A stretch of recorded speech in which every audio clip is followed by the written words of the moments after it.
my fellow creators, and welcome to my YouTube channel. My name is Yvette and I am part of the SheetLoad creative team. It's time for the May 2026 SheetLoad of Cards.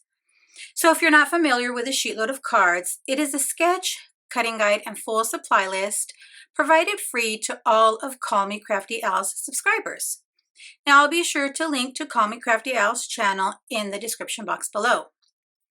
On the first of the month, Alicia of the Call Me Crafty Al channel shares the newest sketch, and on the second of the month, she shares a full process video showing how she uses the sketch, including any tips or tricks she may have.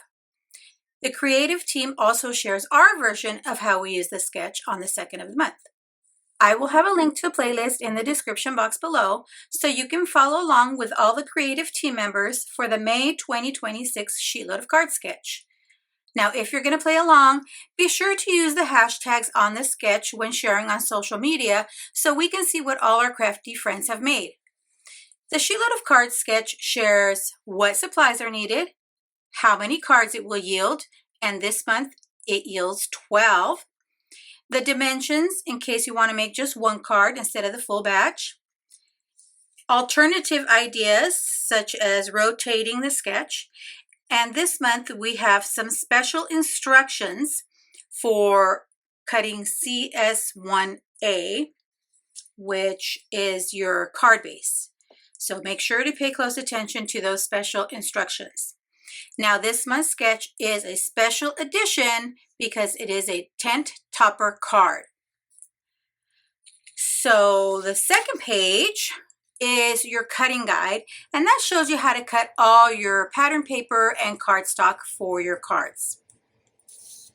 Now this month I decided to use this 12 by 12 paper pad from my stash, and this is French lavender. It's Recollections paper pad from Michaels, and I've had this in my stash for a few years already. I think, yeah, it's 2024. Now I did things a little bit differently.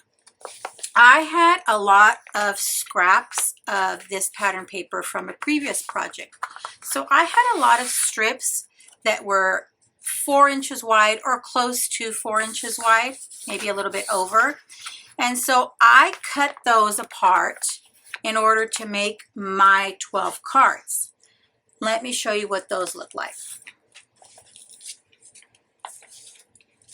So here are my 12, and you'll see as I lay them out, they are all different because I did use scraps from my stash. So I didn't use full sheets of 12 by 12 cardstock. And I think I really like the way they came out. You know, using a sheet load and finishing up scraps in your stash is just, you know, a double bonus for me. So I did make 12 cards. Let me lay them all out here so you could take a peek at them. And you'll see there are no 2 cards that are alike as far as the pattern papers are concerned. Now I did use the same circle image and sentiment for all 12 cards. So you'll see I made Mother's Day cards. And what I did here was for the background circle, the background layer, as well as the background layer for this smaller strip of pattern paper, I used just some lavender cardstock I had in my stash, again from Michaels. And for my focal point here, what I did is I went into Canva and I created my own focal point. So I added this silhouette type image and added the sentiment that says Happy Mother's Day.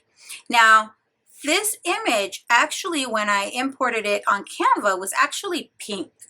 And I wanted it to be lavender, but in Canva, you're able to manipulate images a lot. So I was able to change the coloring on this image so that it matched with my pattern paper and my cards. I wanted them to all be lavender cards. So I think they turned out great. So you'll see when you open it up, it's not, this isn't a full 4 1/4 by 5 1/2, but from here to the bottom is 5 1/2.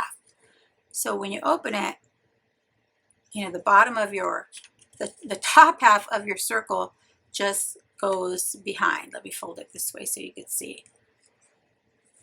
just goes behind. Now, let me tell you another little trick I did when placing my papers. So I wanted to be pretty precise when placing my circle. So what I did was, first I put my image, my focal point on the background layer, and then I got all my card bases ready with the pattern paper. Now, to do the pattern paper, to make sure they were lined up okay, so I kind of turned my card sketch so that it went this way, and then I lined it up, because if you print the sheet load at 100%, this will be the size of your card. So you'll see here I lined up my papers, let me move it forward, according to here, so that they came out the same. Not that it really matters, because you're not going to give all 12 cards to one mom. Then once I had all these done, I placed it down on here, and then I placed my circle by lining it up with the circle here. So you'll see that lined up perfectly. So printing the sketch at 100% really does help when you want to line things up very precisely. And I love that Alicia does that. She just makes it so easy to make a sheet load of cards every month. Thanks for sticking around to the end. I'd be thrilled if you subscribe to my YouTube channel or followed me on any of my other social media platforms. As always, have a beautiful, safe, and creative day. Thanks for watching. Bye.